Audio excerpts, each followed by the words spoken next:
we're gonna go over how we draw these toroidal props in Fusion 360. In our last video where we test out our custom Zipline props, we said that we would make a tutorial on how to draw props if someone left a comment, and sure enough, they did. So here is our design that we're gonna be drawing today. This should give you a rough idea of what we're gonna end up with and kind of help you as you follow along. The first thing we're gonna need to do is disable this and create a sketch. On that sketch, we're gonna go ahead and create a 6-sided polygon. That's gonna give us a place to draw sketches for the profile of the props later on. And we'll go ahead and make it 16 millimeters across or with an 8mm radius. And then we need to make a hole for where the motor shaft is gonna go. Our motor shaft on our 5-inch quad is 5mm, so we'll make it 5.4 because the 3D print will shrink a little bit on the hole. After this, let's go ahead and make a 29mm circle, and that's gonna represent the motor bell itself, just to kind of give us a safety marker so we know not to run into that with our propeller blades and make adjustments if it ends up being a problem. And then we just need to make a line the length of one side of our blades, and this is a 5-inch quad, but we're gonna do 62mm. It's a little less, and also make sure on straight lines you do type in these numbers because it will make it easier to adjust later. And then we'll go with the width, which is gonna be 25mm each way, or 50 total. And now we can do a fit point spline from one of the sides of the polygon to the ends of those lines, and then go all the way around back to the other side of the polygon. And this gives us kind of a layout. This isn't the actual prop itself, but this gives us a close layout and a place to put sketches. And then if you see, we can change these numbers if we don't like the way this looks. We can drop it down to 20 and it makes it a little narrower, but I'm gonna switch it back to 25 for the sake of this design. Finish the sketch. And the next thing we need to do is extrude the hub. I'm gonna go with 8mm. That leaves me just enough room to tighten the bolt up because I want as much strength as I can get out of this. And then we'll turn that sketch back on so we can see everything. The next thing we need to do is construct an offset plane, and we want to put that plane at the widest part of these two arcs, and that's actually a little behind the line, so we just want to get it as close as we can, and in this case, it's about 26mm. This doesn't have to be exact, but it helps make the curves look a little better. Now we can go ahead and create our first profile sketch of the propeller. We need to do one on the low side in the front and then one on the high side in the back because we want the propellers to be offset so they're not really sharing the same air, if that makes sense. The aerodynamics of these designs are not going to be perfect. It's just a general kind of propeller, airplane wing kind of look. It's something we're copying from seeing other propellers. So let's start by lowering this one down about 4mm, and then we'll create a circle that's going to be the overall width of the blade, and we'll draw inside of that circle. And I'm going to go with 14mm for this one. The next thing we do is figure out the pitch of the prop blades. And I'm going to go with about 25 degrees, which might be a little flat, but you can make them pretty much whatever you want. But in this case, we'll do 25 and then base our drawing on this. Now this isn't going to be exact, but it will give us a solid starting point. After that, we need to create a fit point spline, and we'll go from the back first, over the top, and then down around the bottom, and you'll see this is starting to take the shape of like an airplane wing or the side of a propeller profile. And we'll adjust this in a moment, but for now, I think this looks pretty good. And we can also go ahead and delete these straight lines so it's less confusing to look at. And if we need to make adjustments to the profile, you can actually just hit one of the points and press the M key and move it around. Keep in mind, if you move the points on the end of the circle, it will actually move the circle itself. So we should go ahead and get rid of the circle, and then we can make some adjustments after that if we want to on the width of the actual profile. That looks good. So the next thing we need to do is actually copy this, and then we're gonna paste it on the other side. Just Control-C, Control-V on a PC, and then we'll paste this on the other side and raise it up above like what we talked about. Now actually, I realized that I think I made the other one a little too low, and I wanna make sure that the prop doesn't run into the bell housing on the motor, so I'm gonna raise that one up a little more and then raise the back one up as well, and we'll end up with a profile that shouldn't interfere. You can see the little points here where the bold parts of the line, that is where the motor bell would be. I think we should clear by the time it curves back in. All right, that looks good, and we can go ahead and hit OK and then finish the sketch. Next, we need to create a sketch on one of the sides of the polygon, and this is going to be where the propeller blade actually attaches to the hub. We're going to do the same thing with a fit point spline, start in the lower back corner and then work our way around, making sure that we only have 4 points so that the profiles are very similar and easy to work with. this is not an exact science either. We do just want to make sure that it's strong enough and has enough space that the actual attachment will hold. And if you leave it in just a little bit, it will allow you to do a fillet. But then again, you may not need to do that if it's big enough that it's so strong that you don't need a fillet. So that's really up to you. And we can move these points around pretty much any way we want, just like we did before.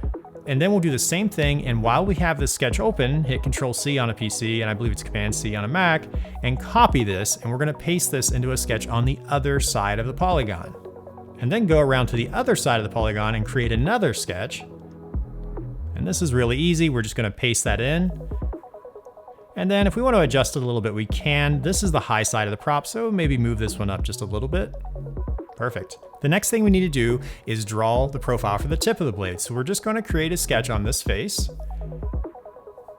And this needs to be more of an oval sketch. This isn't going to have the aerodynamic shape because it's kind of the end of the blade itself. This will also help you if you're going to print these blades on their ends.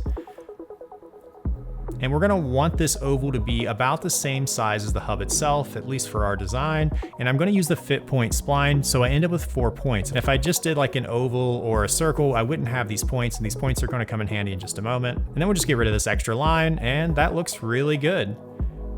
All right, perfect. So the next thing to do is to disable the sketches that we don't need and get them out of our way. And we'll go ahead and disable the hub for now too. Now we just pick any one of these sketches to start. Might as well start with the one we're going to use first, and then make sure we have 3D sketch checked. This is going to allow us to draw a fit point spline from the points of each one of these sketches and connect them together. So we'll start at the top point and go around the top of each one of these sketches. And this is going to create a rail for our loft to follow. Once we get to the last sketch, we'll just hit OK, and then we'll start again on the bottom of that first sketch and go all the way around the bottom of each sketch and check OK again. Perfect. Now we can just finish this sketch, and then if you want, we can go ahead and turn that hub back on so we can kind of see what we're doing, but it's not really necessary.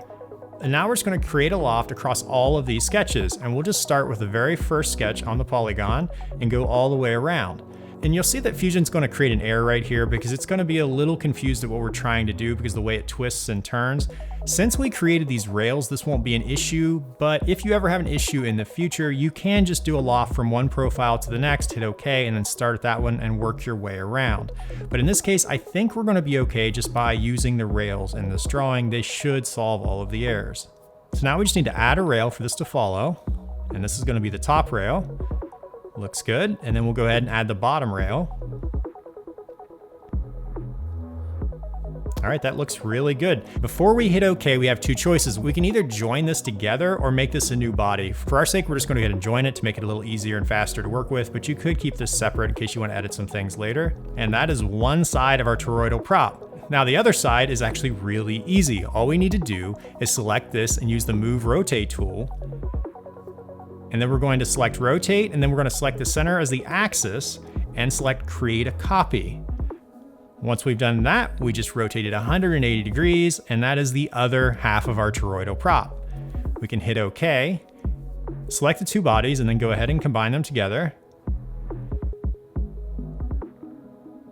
Perfect, we are almost done. One last thing, we'll go ahead and create a sketch on one of the faces of the hub, and then we're going to make a 16mm circle so that we can make this round.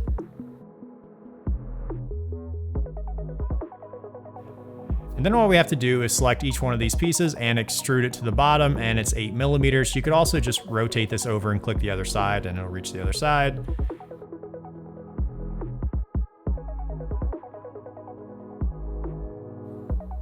And then just make sure we have join selected so we don't accidentally cut all of these apart. And we're good to go. Now you could go in and add a fillet around some of these if you wanted to, and you could do some other things with this, maybe even make the hub a touch bigger. But I think this is good enough for now and worth sending off to the slicer and testing out. Now we're going to go ahead and turn that first sketch back on so we can look for the boundaries of where the motor bell would be to make sure our props aren't going to run into it.